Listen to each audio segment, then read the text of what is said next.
আমাদেরকে প্লে স্টোরে যেতে হবে। প্লে স্টোর থেকে লাইভগুড অ্যাকাউন্টটি সার্চ করে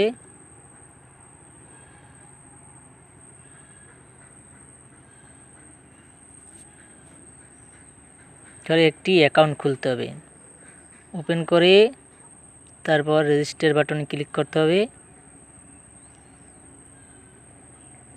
তারপর আপনার নাম,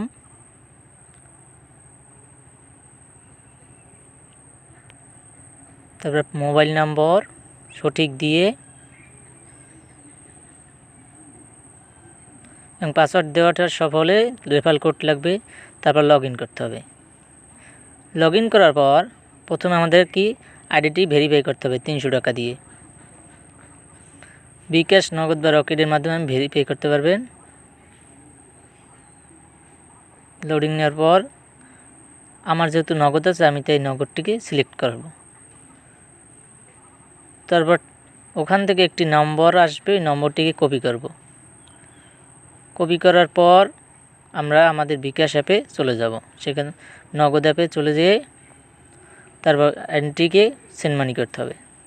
সেন্ড মানি করার পর সেখানে ট্রানজ্যাকশন আইডিটিকে কপি করতে হবে। কপি করে অ্যাকাউন্ট ভেরিফাই সফল হবে।